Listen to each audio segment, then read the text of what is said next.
ನಮಸ್ಕಾರ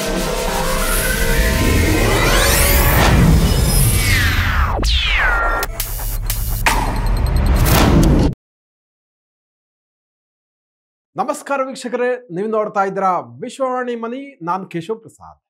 ವೀಕ್ಷಕರೇ, ಕೇಂದ್ರ ಹಣಕಾಸು ಸಚಿವೆ ನಿರ್ಮಲಾ ಸೀತಾರಾಮನ್ ಅವರು ಶನಿವಾರ ಮಂಡಿಸಿರುವ 2025ರ ಬಜೆಟ್ನಿಂದ ಮುಂಬರುವ ದಿನಗಳಲ್ಲಿ ಯಾವ ಸೆಕ್ಟರ್ನ ಷೇರುಗಳಲ್ಲಿ ಹೂಡಿಕೆ ಮಾಡಿದ್ರೆ ಹೆಚ್ಚು ಲಾಭ ಸಿಗಬಹುದು, ಯಾವ ಸೆಕ್ಟರ್ನಲ್ಲಿ ನಷ್ಟ ಆಗ್ಬೋದು ಎಂಬ ಕುತೂಹಲ ಈಗ ಉಂಟಾಗಿದೆ. ಈ ಪ್ರಶ್ನೆಗೆ ಉತ್ತರವನ್ನ ಈಗ ನೋಡೋಣ. ಕೇಂದ್ರ ಬಜೆಟ್ನಲ್ಲಿ ವೈಯಕ್ತಿಕ ಆದಾಯ ತೆರಿಗೆದಾರರಿಗೆ 12 ಲಕ್ಷ ರೂಪಾಯಿ ತನಕ ಮತ್ತು ವೇತನದಾರರಿಗೆ ಅಂದರೆ ಯಾರು ಸಂಬಳ ಪಡಿತಾರೆ ಅವರಿಗೆ 12,75,000 ರೂಪಾಯಿ ತನಕ ರಿಬೇಟ್ ಮೂಲಕ ಆದಾಯ ತೆರಿಗೆಯಿಂದ ಮುಕ್ತಿ ನೀಡಲಾಗಿದೆ. ಹೀಗಾಗಿ ಜನರ ಕೈಯಲ್ಲಿ ಖರ್ಚು ವೆಚ್ಚಗಳಿಗೆ ಹೆಚ್ಚುವರಿ ಹಣವನ್ನ ಬಜೆಟ್ ಕೊಟ್ಟಿದೆ. ಒಟ್ಟಾರೆಯಾಗಿ ಜನರ ಖರೀದಿ ಸಾಮರ್ಥ್ಯವನ್ನ ಹೆಚ್ಚಿಸಲಿಕ್ಕೆ ಬಜೆಟ್ ಆದ್ಯತೆ ನೀಡಿದೆ. ಇದರಿಂದಾಗಿ ಹಲವಾರು ಕ್ಷೇತ್ರಗಳ ಷೇರುಗಳ ದರ ಏರಿಕೆ ಆಗುವಂತ ಸಾಧ್ಯತೆ ಇದೆ. ಮುಖ್ಯವಾಗಿ FMCG, ಆಟೋಮೊಬೈಲ್, ಗ್ರೀನ್ ಎನರ್ಜಿ, ಪ್ರವಾಸೋದ್ಯಮ, ಹೋಟೆಲ್ ವಲಯದ ಷೇರುಗಳಲ್ಲಿ ಇನ್ವೆಸ್ಟ್ ಮಾಡೋದ್ರಿಂದ ಲಾಭ ಗಳಿಸಬಹುದು ಅಂತ ತಜ್ಞರು ಹೇಳ್ತಾರೆ. ಈ ನಡುವೆ ರೈಲ್ವೆ, ರಕ್ಷಣೆ ಮತ್ತು ಮೂಲಸೌಕರ್ಯ ವಲಯದ ಷೇರುಗಳ ದರಗಳು ಒಂದಷ್ಟು ಇಳಿಕೆಯೂ ಆಗಿದೆ. ಯಾಕೆಂತಂದ್ರೆ ಕ್ಯಾಪೆಕ್ಸ್ ಅಥವಾ ಬಂಡವಾಳ ವೆಚ್ಚಕ್ಕೆ ಬಜೆಟ್ನಲ್ಲಿ ಮೀಸಲಿಟ್ಟಿರುವಂತಹ ಮೊತ್ತ ಷೇರುಪೇಟೆಯಲ್ಲಿ ಈ ಸಲ ಸಮಾಧಾನವನ್ನು ತಂದಿಲ್ಲ. 2025ರ ಬಜೆಟ್ನಲ್ಲಿ ಬಂಡವಾಳ ವೆಚ್ಚವನ್ನ 11,50,000 ಕೋಟಿ ರೂಪಾಯಿಗೆ ಏರಿಸಲಾಗಿದೆ. ಹೇಗಿದ್ರೂ ಕೂಡ ಕಳೆದ 2024ರ ಬಜೆಟ್ ಅನ್ನು ನೋಡಿದ್ರೆ 10,18,000 ಕೋಟಿ ರೂಪಾಯಿ ಇತ್ತು. ಹೀಗಿದ್ದರೂ ಕೂಡ ಷೇರುದಾರರಿಗೆ ಅದು ತೃಪ್ತಿ ಆಗಿಲ್ಲ. ಬಜೆಟ್ನಿಂದ ಸೆನ್ಸೆಕ್ಸ್ ಮತ್ತು ನಿಫ್ಟಿ ನೀರಸ ಆಗಿದ್ದನ್ನ ನಾವು ನೋಡಬಹುದು. ಟ್ಯಾಕ್ಸ್ ರಿಬೇಟ್ ಹೆಚ್ಚಿಸುವ ಮೂಲಕ ವೇತನದಾರರು ಮತ್ತು ಮಧ್ಯಮ ವರ್ಗದ ಜನರ ಕೈಯಲ್ಲಿ ದುಡ್ಡು ಉಳಿಯುವಂತಾಗಿರುವುದರಿಂದ ದಿನನಿತ್ಯದ ಬಳಕೆಯ ವಸ್ತುಗಳಿಗೆ ಬೇಡಿಕೆ ಉಂಟಾಗಬಹುದು. ಇವುಗಳನ್ನ fast moving consumer goods sector ಅಂತ ಕರೀತಾರೆ. ಅಲ್ಲಿ ಅದನ್ನು ತಯಾರಿಸಲಾಗುತ್ತೆ. ಇಂಥ ಉತ್ಪನ್ನಗಳನ್ನು ತಯಾರಿಸುವ HUL ಇರ್ಬೋದು, ITC, ಡಾಬರ್, ನೆಸ್ಲೆ ಮುಂತಾದ ಕಂಪನಿಗಳ ಷೇರುಗಳು ಹೂಡಿಕೆದಾರರಿಗೆ ಲಾಭ ನೀಡುವಂತ ಸಾಧ್ಯತೆ ಇದೆ.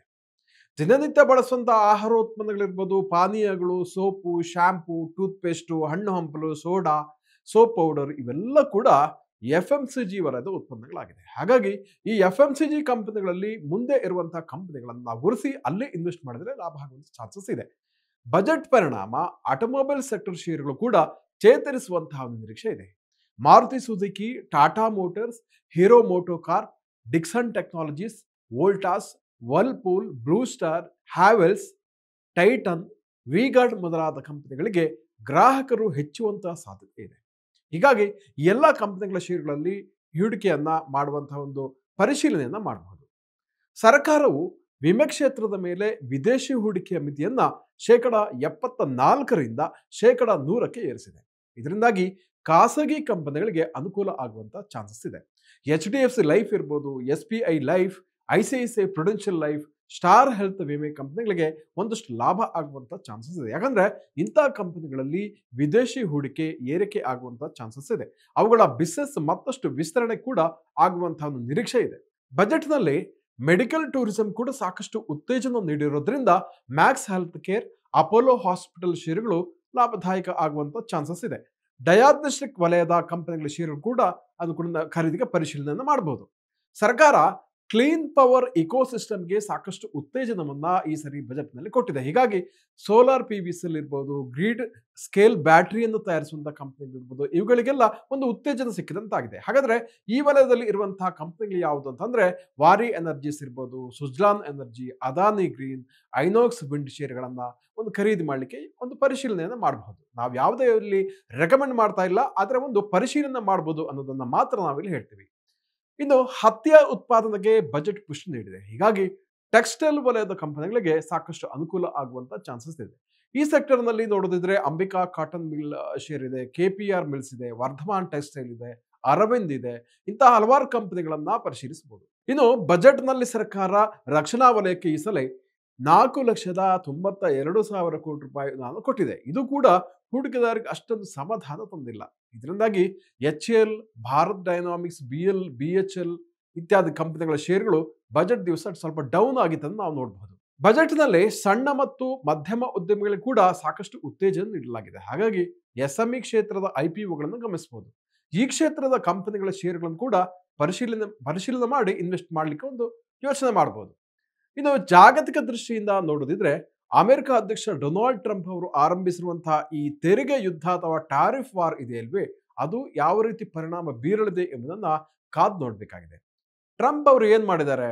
ಕೆನಡಾ, ಮೆಕ್ಸಿಕೋ ಮತ್ತು ಚೀನಾದ ವಿರುದ್ಧ ಈಗಾಗಲೇ 25% ಆಮದು ತೆರಿಗೆಯನ್ನ ಹೆಚ್ಚಿಸಿದ್ದಾರೆ. ಈ ವಾಣಿಜ್ಯ ಸಮರ ಯಾವ ಗತಿಯನ್ನು ಪಡೆಯುತ್ತೆ ಅನ್ನೋದನ್ನು ಗಮನಿಸಬೇಕಾಗುತ್ತೆ. ಹೀಗಿದ್ರು ಕೂಡ ಇದೆಲ್ಲ ಒಂದು ತಾತ್ಕಾಲಿಕ ಪರಿಣಾಮ ಬೀರಬಹುದಂತ ಒಂದಷ್ಟು ವಿದ್ಯಮಾನಗಳು. ದೀರ್ಘಕಾಲೀನ ಹೂಡಿಕೆ ಮಾಡುವವರಿಗೆ ಇದೆಲ್ಲದರ ಯಾವುದೇ ಒಂದು ಗಡುವು ಬೇಕಾಗಿಲ್ಲ. ಯಾಕಂದ್ರೆ ಅವರು ನಿಶ್ಚಿಂತೆಯಿಂದ ಹೂಡಿಕೆಯನ್ನ ಮಾಡಲಿಕ್ಕೆ ಒಂದು ಅವಕಾಶ ಇದೆ. ಯಾಕಂದ್ರೆ ಅವರು ಹೂಡಿಕೆ ಮಾಡುವಂಥದ್ದೇ ಬಹಳ ದೀರ್ಘಕಾಲೀನವಾಗಿ, ಅವರಿಗೆ ಟೆಂಪರರಿ ಆಗುವಂತಹ ಯಾವುದೇ ಘಟನೆಗಳು ಪರಿಣಾಮ ಬೀರಲ್ಲ. ಮತ್ತೊಂದು ಹೆಮ್ಮೆಯ ಸಂಗತಿಯನ್ನು ಇಲ್ಲಿ ಹಂಚಿಕೊಳ್ಬೇಕು.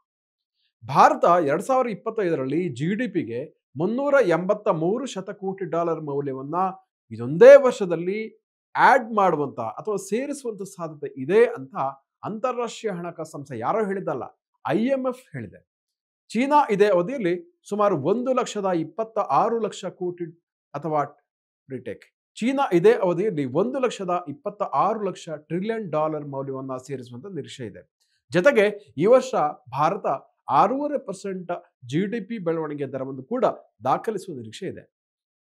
ಇಷ್ಟಾದರೂ ಕೂಡ ಚೀನಾಕ್ಕೆ ಹೋಲಿಸಿದ್ರೆ ಭಾರತ ನಡಿಬೇಕಾದಂತಹ ಒಂದು ಹಾದಿ ಬಹಳ ಸುದೀರ್ಘ ಆಗಿದೆ ಎನ್ನುವಂತಹ ಎಚ್ಚರವನ್ನು ಕೂಡ ಭಾರತೀಯರು ಹೊಂದಿರಬೇಕಾಗಿದೆ.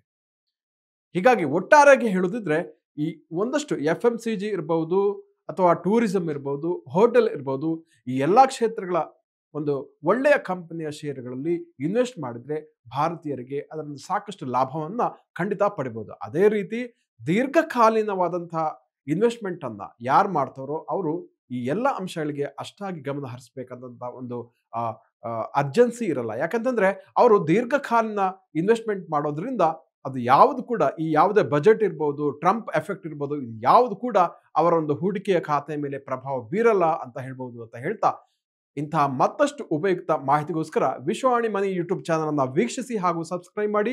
ಜೊತೆಗೆ ನಿಮ್ಮಲ್ಲಿ ಯಾವುದೇ ರೀತಿಯ ಪರ್ಸನಲ್ ಫೈನಾನ್ಸ್ಗೆ ಸಂಬಂಧಪಟ್ಟಂತಹ ಒಂದು ಅಭಿಪ್ರಾಯ ಇರ್ಬೋದು ಅಥವಾ ಸಂದೇಹ ಗೊಂದಲಗಳಿರ್ಬೋದು, ಅದೆಲ್ಲವನ್ನು ಕೂಡ ಕಮೆಂಟ್ ಬಾಕ್ಸ್ ಅಲ್ಲಿ ನೀವು ಹೇಳಿದ್ರೆ ಅದಕ್ಕೆ ತಕ್ಕ ಉತ್ತರವನ್ನು ಕೊಡುವಂತಹ ಪ್ರಯತ್ನವನ್ನು ಕೂಡ ನಾವು ಮಾಡ್ತೀವಿ ಅಂತ ಹೇಳ್ತಾ ವಂದನೆಗಳು.